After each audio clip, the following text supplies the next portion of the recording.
and welcome to another episode of the Don't Get Me Going podcast. My name is Zoe Lulinski, and today I have a lot planned. It's Super Bowl week, so I'm super excited. Super Bowl's on Sunday, Eagles versus Chiefs. I'm excited for all of it. I don't know if I have heard of anyone who doesn't like watching the Super Bowl. There's something for everyone. There's music, fun commercials, and football and sports.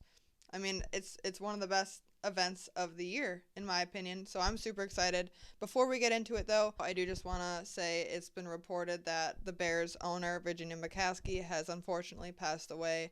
I'm a Bears fan, so, it's really sad to hear. I want to send thoughts and prayers to the Chicago Bears organization and the McCaskey and Hallis family. She is the second ever owner of the Chicago Bears, and for a team that's been around this long, she's had a huge impact on the organization. She's the daughter of George Hallis, who did not only found the Chicago Bears and was the first owner of the team, he also was a part of the creation of the league. So that family in general has had a huge impact on the league. She died at 102 years old, which is insane. That alone is a huge achievement to even reach 100 and 102. But I think it's really poetic to see that the last game she ever saw was the Bears beat the Green Bay Packers at Lambeau Field, and on her birthday at that as well, January 5th. But yeah, I just wanted to send my thoughts and prayers to the organization and her family. But moving on, hopefully to a happier note, the NFL Super Bowl. It's against the Eagles and Chiefs. A lot of people aren't happy with it. I think it should still be entertaining. Of course, it would have been awesome to see the Bills or Commanders in it. But if the Chiefs make a three-peat, that would be awesome. First time ever. That would be making history. I think it'd be really cool to see history being made. It's a rematch of a Super Bowl from a couple years ago. Hopefully the Eagles can get a bit of a revenge game, at least make it interesting. But before we do get more into Super Bowl talk, there's been a lot of talk of the NFL being rigged and the refs being paid money to be in favor of teams like the Chiefs.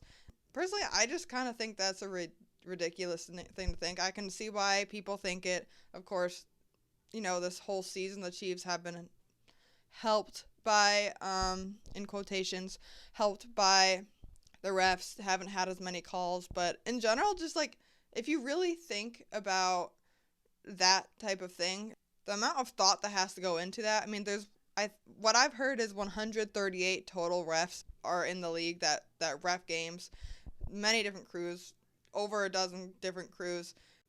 I think it's nearly impossible for every single person to be that trustworthy and to not have anything leak. I think if this type of thing was real and for there to actually be rigged games in the NFL or for refs to favor certain teams over others, it would involve a lot of people, it would involve a lot of money, and I think it's nearly impossible for something like that to not get leaked out to the public by at least one person, or even on accident. I mean, you hear about things all the time getting leaked to the public. It's the same thing with the NFL scripts from last year, and that's just a joke now. I mean, come on. NFL scripts. I know betting is getting more popular. Part of the fun of betting for anyone who does do it is that it's unpredictable and you can win a lot of money. There's a lot at stake with betting, especially as it gets more popular. But anyway, as I was saying, same thing with NFL scripts.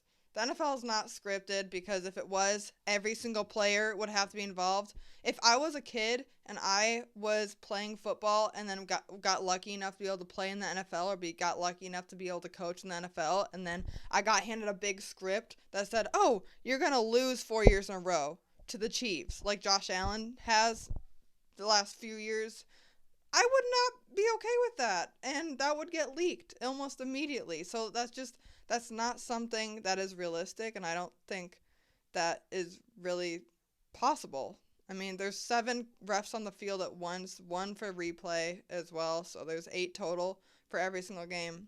I don't think that's possible.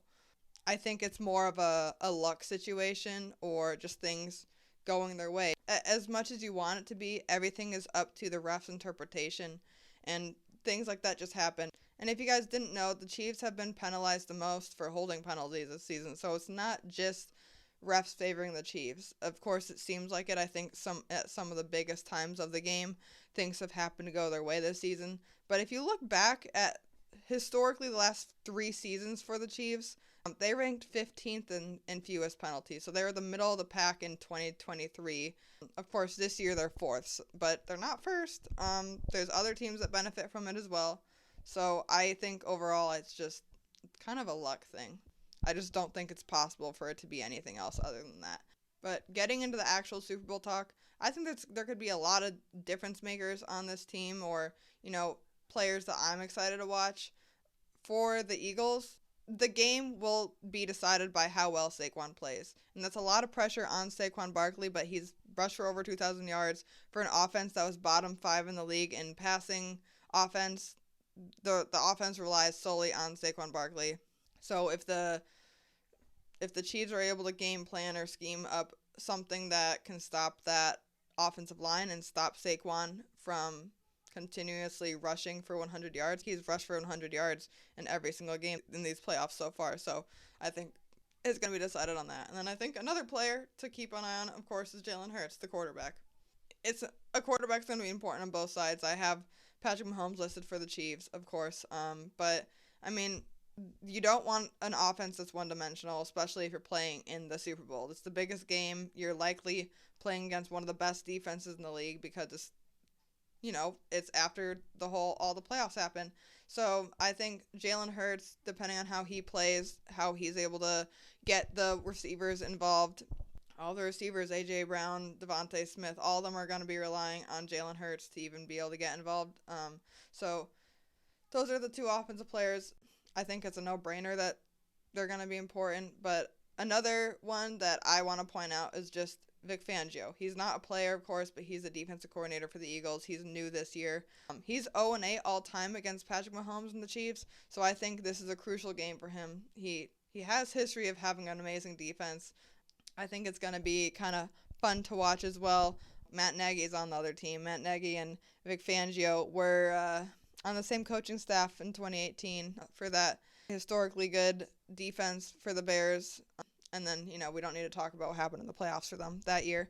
I think Vic Fangio, especially with those young players on that defense, with Jalen Carter, who's a second-year player, and then Quinion Mitchell and Cooper DeJean at cornerback. Those are all young players that the defense relies on. So I really want to see how Vic Fangio schemes up that defense in this Super Bowl this weekend. And then for the Chiefs, of course, Patrick Mahomes. The whole offense relies on Patrick Mahomes to play well. I'm excited to see DeAndre Hopkins. I mean, it's his 13th season, which is just insane to say. I feel like he's still young. I feel like I'm stuck back 5 to 10 years ago in the NFL season of how young players are. I mean, Patrick Mahomes he was drafted in 2017. I feel like he was like a rookie 2 years ago. But DeAndre Hopkins, I really want to see how he does, especially that receiver core in general. They don't have anyone insanely impressive, but they also have a bunch of solid wide receivers with Xavier Worthy as a rookie. DeAndre Hopkins, he's a little older, but he used to be considered top 3 receiver in the league. They got Juju Smith-Schuster, Hollywood Brown. They have a lot of guys that they could look for, and then that's not even to mention Travis Kelce, who is a completely different player in the playoffs. He's played absolutely lights out this postseason so far. I don't think it's going to stop now. And then Andy Reid is one of the best coaches, is the best coach in the league, and getting into the conversation of one of the best coaches of all time, if he isn't there already. So those are the players I'm going to be wanting to keep an eye on. And then there's been a lot of buzz as well about Cooper Kupp getting traded. It seems almost inevitable now that Cooper Kupp is going to get traded at some point this offseason. There's a couple teams that I have listed that I think would be really interesting to see him get traded to. The Bills, Amari Cooper and Matt Collins are both headed towards free agency. I think Matt Collins could definitely very well re-sign, but getting a guy like Cooper Kupp, who's a veteran and who's a big difference maker on offense at wide receiver, I think that could be very, very helpful for the Bills. And then the Packers need a number 1 receiver. They have a bunch of solid guys as Jaden Reed, Christian Watson, and Romeo Doubs, but in my opinion, none of those guys are a number one option. Christian Watson is really solid, a really good deep threat, but he's injured usually half the season so far since he's gotten into the league. Romeo Dobbs is solid and Jaden Reed is solid, but he's super inconsistent. He has times where he has over 10 catches and then other games where he's not even targeted. So I think that could be a good option for the Packers. Commanders, for the Commanders offense to continue to develop, I think getting another weapon for Jaden Daniels could be useful. Zach Ertz is headed towards free agency. I think he is very likely, again, will come back. But I think getting another player for Jaden Daniels will be very useful. And then the Patriots and Chargers. The Chargers got to the playoffs this season. I think getting another weapon for Justin Herbert and pairing up with Ladd McConkey would be nice. Patriots need a lot of help. Drake May had a great rookie season for when he did play, so getting him a weapon would be nice. But speaking of trades, and before I go, if anyone here pays attention to the NBA, you understand why I have to mention this. The amount of trades before this trade deadline in the NBA has been absolutely insane. To start, Luka Doncic was traded to the Lakers in a deal that had AD going to the Mavericks. That was insanely unexpected. I can't believe it. I mean, I've talked about this on some of my social media pages already, but I mean, Luka Doncic was the face of the Mavericks. It's absolutely insane. He's only 25 years old. He's their future. And if they're trying to win now, trading the guy who is their future for, no offense to Anthony Davis, he's still a great player, but he's older. I'm pretty sure 31 years old. I don't think he's going to be an X factor like Luka Doncic is for much longer. The front office also had absolutely no reasons for why they traded him, and I think the indespicable part for me as well is the fact that the Mavericks were the ones shopping Luka Doncic. If this trade shows you anything, it shows that no one in the NBA is off limits. This trade deadline has been absolutely insane. Trading Luka Doncic, a top 5, top 3 player in the league, is just absolutely insane. And then another one, Jimmy Butler is now a Golden State Warrior, is pairing him up with Stephen Curry. Jimmy Butler is my favorite player in the NBA. I love watching him. There's been a little bit of drama with him on the Heat, so I think a fresh start is going to be useful for him. But that was another one I wasn't expecting to see. I did figure he was going to be traded, but I really did not expect him to be traded to Golden State. Andrew Wiggins, among a couple other players, are now headed towards Miami. Another one that happened was Kyle Kuzma is traded to the Bucks for Chris Middleton. Just a lot of these big names are being moved. De'Aaron Fox traded, Zach LaVine traded. These are just absolutely insane. I mean, the second half of this NBA season is going to look completely different. The Bucks received Patrick Baldwin and a second-round pick for the Wizards, getting Chris Middleton and AJ Johnson with a pick swap. Chris Middleton, I mean, no one's going to forget that 2021 season. That was a really fun duo to watch. But Chris Middleton really is only in around like 50% of the time now. And the Bucks are definitely still in a win now mode. So I think making moves like this, making changes. The other big one I mentioned, other than the Jimmy Butler trade, is the 3-way trade with the Spurs, Kings, and Bulls.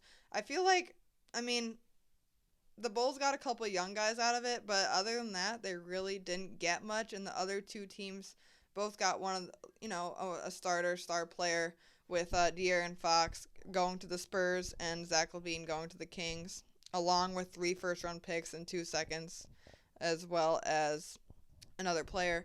So that was really interesting to see. I heard the Spurs were deciding between De'Aaron Fox and Trae Young.